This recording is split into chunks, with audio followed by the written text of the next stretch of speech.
Hey girl, in today's episode on the pod, I'm talking with you about when your family just doesn't understand. It's important, especially this time of year, that you set boundaries in your recovery journey. It's important that you do you, boo.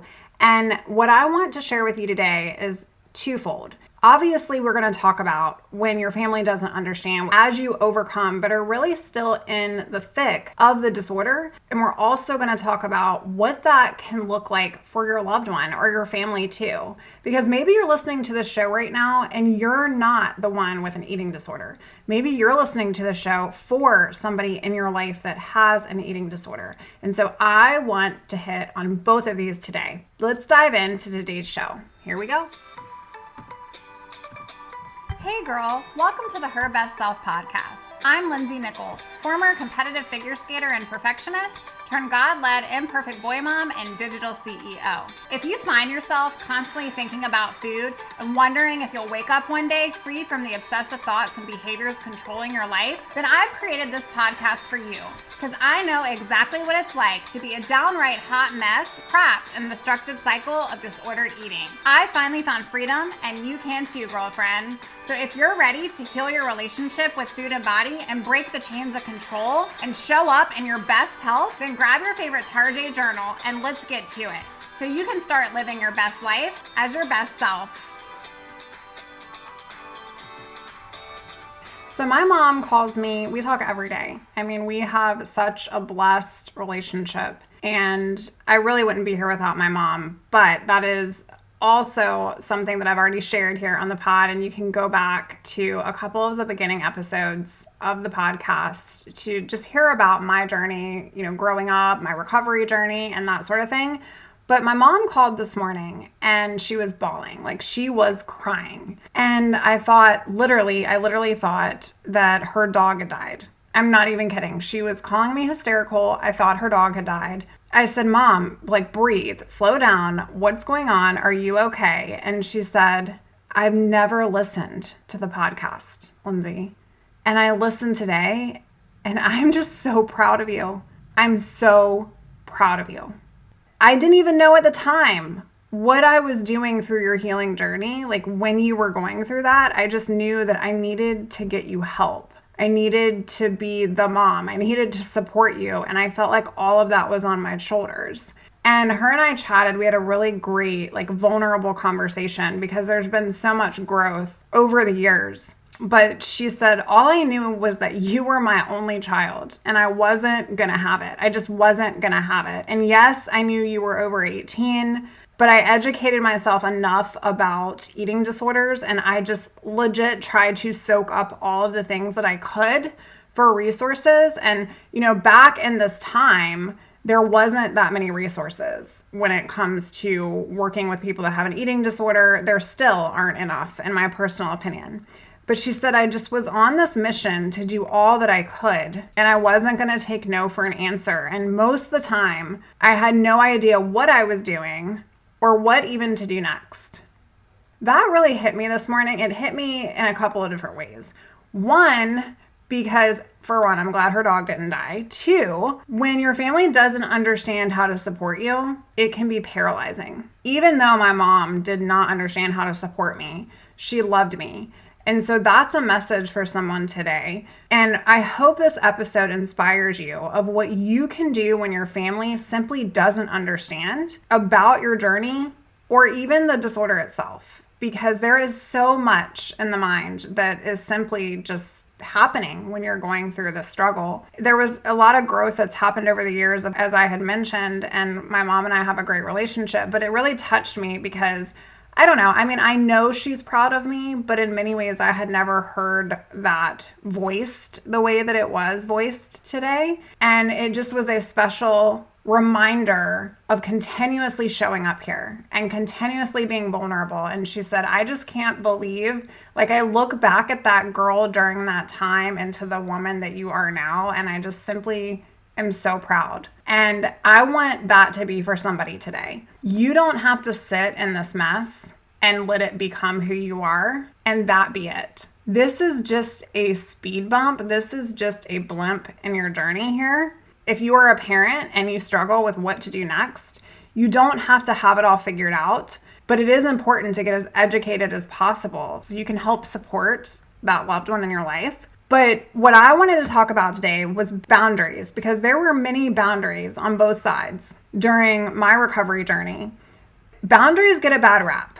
And here's it in a nutshell. Boundaries value you, sis. Boundaries are a better you.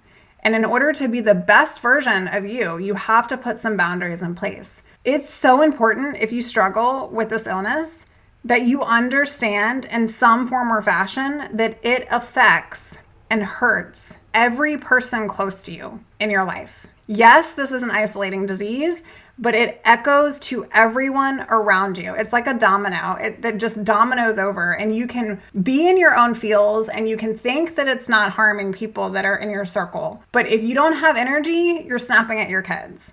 If you don't have energy, you're nasty to your husband. If you aren't nourishing yourself or eating properly, you're not honoring yourself, and therefore you're not giving your best version to everyone else. Yes, you may be triggered by comments of family members. Yes, you may have grown up with trauma, or maybe you haven't. But regardless, there is an impact of generational diet culture, and everyone in your life has their own way of coping with what you are struggling with. And so my mom and I today were able to kind of just talk through, like, I was so in my own stuff. I had no clue that she was dealing with so many emotions. I didn't even try to understand that because I just felt attacked. So if you're sitting here and you feel like you're on constant attack or on constant defense, what I want you to know is that if you are resisting recovery, and maybe even your family around you is resisting change, however they are coming or seeming unsupportive of you, or they feel like to you that they're attacking you, this is their own way, sis, of handling this and coping. My mom actually told me she was partially terrified, maybe even slightly avoiding judgment by other people. And so she told no one. She didn't even tell her and our immediate family of what was going on, and even took this on as her own self-blame. Like, what did I not do as a mom? What did I not do as a parent? What did I do wrong that my daughter ended up with this horrific eating disorder? And so all these feelings and emotions not only are coming from those closest to your life because you're struggling with this illness, and that is not to create shame, or guilt on your part, but it's just important to understand that, number one, your illness is not isolated. While it feels very isolating, it's not just impacting you. Okay, so people that love you, love you. I mean, people that are in your corner, your people, your tribe, those people that love you, love you. And what does this mean? Well, eating disorders are complex. And the people that love you usually mean well, but maybe they just aren't sure how to mean. I remember, and my mom told me about this today, she was like, I didn't even know, it was like walking on eggshells talking to you because I felt like I was going to trigger you. I was going to push you in the opposite direction. I never knew if you were in a good mood, if you were in a bad mood, what you had eaten last. So when I would ask questions, it was simply to gain understanding, but I was searching for that understanding from you, and you couldn't give me that understanding because you were trying to figure out what was going on, and you were trying to figure out what to do next, and you had all of these emotions. There was positive intent, and 9 times out of 10, if you have somebody close to you in your life that is triggering or pushes back, it's out of positive intent, even if they're angry or even if they're in denial. Like, for a while, I felt like I would be around my parents and they saw changes in my body. They saw changes in my eating patterns and my irritability and my mood and all the things. But they, for I think a little while, they would not bring up the conversations until it became super apparent. And that doesn't mean that maybe where you are right now, you're not sick enough. That doesn't mean that you have to be a low body weight or that you have to be bones and that's it in order to get somebody's attention. That is not what that means. It just means that there's phases that even our loved ones are struggling with. Okay, being in denial works in many ways. While I was in denial of the own disorder, my mom was also in denial that like this could happen to her child. My mom was in denial. My mom was angry. All of those feelings are valid and they're real, It's up to you, friend. And this is what I wanted to really get into today a little bit deeper, is it's up to you to share what you need. Because 9 times out of 10, the people that love you, that are for you, are trying to support and love you and be for you. And sometimes that can come off as a pushback. Hurt people, sis, hear me. Hurt people hurt people. And this is how pain gets passed on, generation after generation. And I don't want you to just break the chains of an eating disorder. I want you to break the chains not from your loved ones, but for them and for yourself. And so this is where you can meet anger with kindness and understanding. You can be compassionate and you can still honor your path. This is the hard part, mostly because we want to be left alone in the disorder. And we have so many of our own personal feelings. But here's some boundaries and strategies that you can set with people that are closest to you. 1, use your voice. Brené Brown says this: when we are busy pleasing and perfecting and performing, we end up saying yes a lot when we mean no. Use your voice. Share with the people closest to you where you are in your journey, where you are in your struggle. This was the hardest thing. I don't think I shared. I just dealt with my own things and my own stuff. And I really wasn't ready to share when I was being probed, quite frankly. I want you to share if they're safe people. So it's important that you have a safe place. But ask them for support. Ask them for what you need from them. This is hard when you may be a people pleaser. But if you're raised by somebody or your immediate circle of the support system that you have is also just trying to fix it or trying to please you, they actually need something to do, friend. So let's give them something to do that makes them help. And I'm speaking to you if you're the support person here, makes them feel like they are helping. A lot of months and years, like my mom felt as though she needed to fix it. She needed to help. In fact, my dad just fell off the face of the planet because he didn't know what to do. And so his was avoidance, his coping mechanism was avoidance. But she was the fixer. She was the helper. And so you just need to let those people in your circle close to you know how they can show up for you in the hard times. Have those hard conversations and those vulnerable moments. Gosh, do I wish I would have done that. Hear them and remain open-minded. And then I also want you to decide your boundaries, and I want you to share those boundaries. Maybe that looks like this. I know that you care about me, but comments about my food choices right now aren't helpful for my recovery journey. I appreciate you and I know that you love me, but I'm working with a care team and some professionals to help guide my journey and my health forward. I need to help heal my relationship with my food.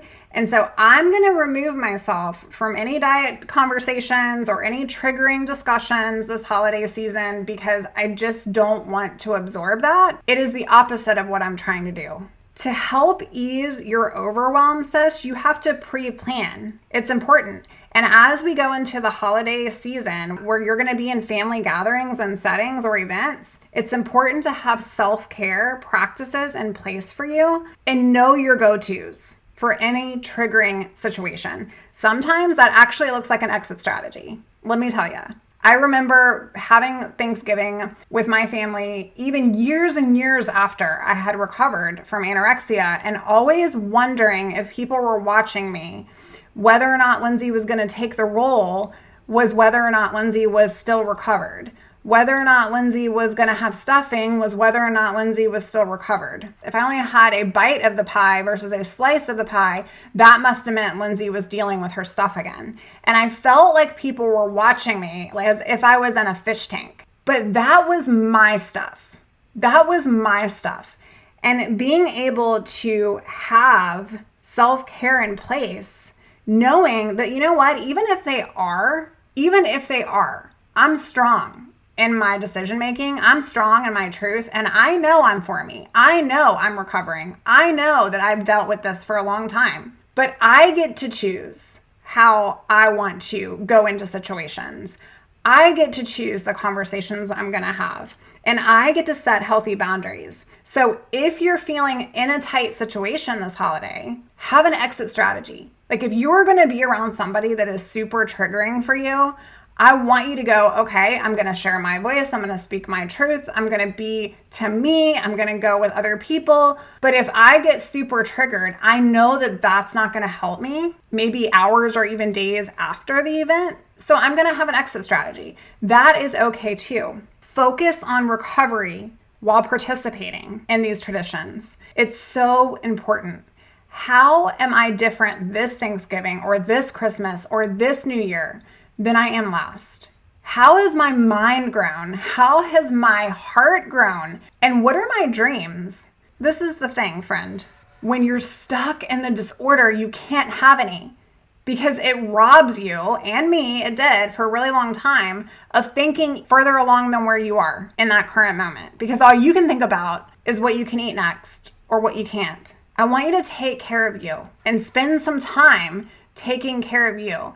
And so put yourselves around people that are going to understand where you are. But even if they don't, boundaries are basically providing healthy structure. And you're a structure queen. I know you are. Structure is essential in building anything that lasts and anything that thrives in your life. You've got to have some healthy structure. So putting boundaries in place or valuing you, they're bettering you, sharing with your family member. This is super triggering for me, or I'm in recovery right now, or I'm trying to figure things out for my life. Like I realize I've struggled with this disorder for a while, or I even have an eating disorder, and I'm looking to better my life. So I'm just going to remove myself from this conversation. Like I don't want to talk about keto. I don't want to talk about low carb. I don't want to talk about the calories that are in the mac and cheese. Like I am going to honor my body by trying the mac and cheese. Remember, sis, setting boundaries, it isn't about pushing your family away. It's about creating the space that you need to heal. Your recovery journey, it deserves that respect and it deserves that protection. And it's the best gift that you're going to give to yourself. If you are here listening and you're like, well, I want to support this person in my life that is struggling with an eating disorder, I want you to know that setting your own personal boundaries are just as important. You see, when my mom was trying to help me through this and fix it and do all the things, she wasn't taking care of herself. She wasn't honoring her needs. She was walking on eggshells, worried that something she said was going to set me off. Setting boundaries, it isn't about pushing that person away. That's actually enabling them by getting them more and more isolated into the disorder. Setting boundaries, it's cultivating that space for you to be able to go, you know what? I feel like there is something going on with you. I want to support you. I'm seeing changes in you. I want to help you. And right now, maybe I don't even know what that looks like, but I just want you to feel seen and loved by me. And I want to hold your hand and I want to do a fun family tradition. And maybe that's not even about food, but I want you to know that when you need me, because we will all have that time where it's like breakdown mode and we know we need support. And if you haven't hit that yet, you are on the way, friend. It's setting those boundaries and going, your recovery journey deserves respect.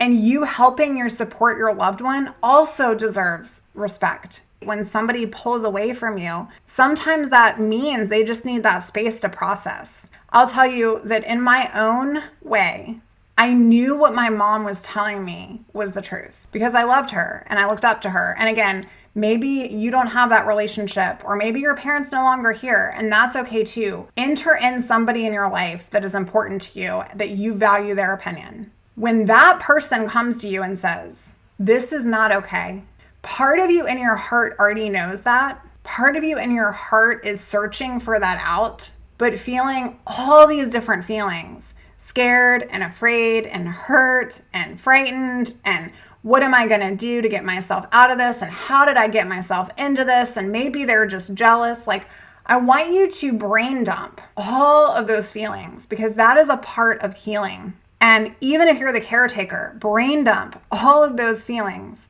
because hurt people simply hurt people. 9 times out of 10, when your family doesn't understand, it's not to be critical. It's because they're trying to understand. They're trying to heal the pain that they're going through, seeing you go through this. And so today I just wanted to wrap my arms around you, friend, and tell you that I love you to death. I am so happy that you're here. I welcome you here. You are so special to me. And if you need support this season in your life, because maybe you don't have that support person, or maybe no one understands you, or you feel like no one does understand you. I don't want you to go at this alone. Even with a healthy support system, you should work with somebody who's been there and who's gone through an eating disorder. It's so important. It's like, how do we teach our kids to ride a bike if we've never ridden a bike before, right? It's so important to work with a professional that understands right where you are. And if you need that support one-on-one, you can go on out to the website, herbestself.co. You can find out how we can partner together. I would love for you to fill out a client application so that we can get you on the books for the new year. Friend, you deserve to have a wonderful holiday. Focus on setting those personal boundaries with yourself, for yourself, but also for your loved ones. I encourage you to take some time to rest, take some time to focus on you, and make the effort to set that positive intent. Be optimistic. Open your mind to understanding that if life is hard, it isn't always going to be like this right now. Try a conversation, try a different path, try a different discussion, set a different boundary, and then walk. I believe in you, friend, and I'll talk to you real soon. Bye for now. Oh, friend, thank you so much for letting me share what was on my heart today. My hope for this podcast is to help more women find freedom from food and body. If this has empowered or blessed you, let me know. I'd be honored for your rating and review of my show, and I'd love to connect with you in my private Facebook community. You really can move from perfection to purpose.